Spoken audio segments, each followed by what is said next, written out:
Hello বন্ধুরা, আজকে আমি আপনাদের একটা স্পেশাল ধরনের লাড্ডু বানিয়ে দেখাবো। ড্রাই ফ্রুটস দিয়ে লাড্ডু। তার জন্য আমি এখানে মাখানা, কাজু, আমন্ড, খেজুর, আখরোট, pumpkin seed, sunflower seed, flakes seed, পেস্তা আর কিশমিশ। এই ড্রাই ফ্রুটস লাড্ডু আয়রনে পরিপূর্ণ, আমাদের ইমিউন সিস্টেম আর ডাইজেস্টিভ সিস্টেমকে বাড়ায় আর হার্ট হেলথ খুব ভালো রাখে। লাড্ডুটা বানানোর আগে সবার প্রথমে ড্রাই ফ্রুটসগুলোকে একটু রোস্ট করে নিতে হবে। তাই সবার প্রথমে একটা কড়াইতে ঘি নিয়ে মাখানাটাকে ভেজে নেব হালকা করে। যখন দেখবেন পপকর্নের মতো মাখানাটাও ফেটে যাচ্ছে, তখন বুঝবেন মাখানাটা ভাজা কিন্তু হয়ে গেছে। তখনই নামিয়ে নেবেন। এরপর আরো সামান্য ঘি দিয়ে আমন্ড আর কাজু বাদামগুলো একসাথে ভেজে নেব। ড্রাই ফ্রুটসগুলো আপনারা এখানে শুকনো খোলাতেই কিন্তু ড্রাই রোস্ট করতে পারেন, তবে ঘি দিয়ে করলে গন্ধটাও সুন্দর হয় আর খেতেও ভালো লাগে। আমন্ড আর কাজু বাদামটাও ভাজা হয়ে গেছে, এটাকে এবার নামিয়ে দেব। ঠিক আগের মতোই ঘি দিয়ে ঘিটাকে গরম করে নিয়ে সিডসগুলোকে, আখরোট, পেস্তাগুলোকে ভেজে নেব।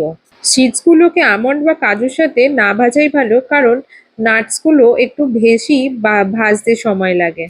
এগুলো অর্ধেক ভাজা ভাজা হয়ে এলে শেষ মুহূর্তে কিশমিশটা দেব, কারণ কিশমিশ ভাজতে তো আর বেশিক্ষণ সময় লাগে না। এগুলোও কিন্তু ভাজা হয়ে গেছে। কড়াইতে আরো খানিকটা ঘি দিয়ে এবার খেজুরগুলোকে ভেজে নিতে হবে। খেজুরগুলো হালকা নরম না হওয়া পর্যন্ত ভালো করে ভাজবো। খেজুরটাও ভাজা ভাজা হয়ে গেছে, এটাকে এবার একটা প্লেটে ঠান্ডা করতে দেব। ইতিমধ্যে কিন্তু সমস্ত ড্রাই ফ্রুটস গুলো প্রায় ঠান্ডা হয়ে গেছে। মিক্সিং জারে খেজুর ছাড়া বাকি সবগুলো অল্প অল্প করে নিয়ে গুঁড়িয়ে নেব। গুঁড়িয়ে নিয়ে একটা থালাতে এবার ঢেলে দিচ্ছি। এবার বাকি সবগুলো এভাবেই গুঁড়িয়ে নেব। এই দেখুন, ড্রাই ফ্রুটস গুলোকে গোড়ানোর পর খেজুরটাকেও কিন্তু মিক্সিং জারে গুঁড়িয়ে নিয়েছি।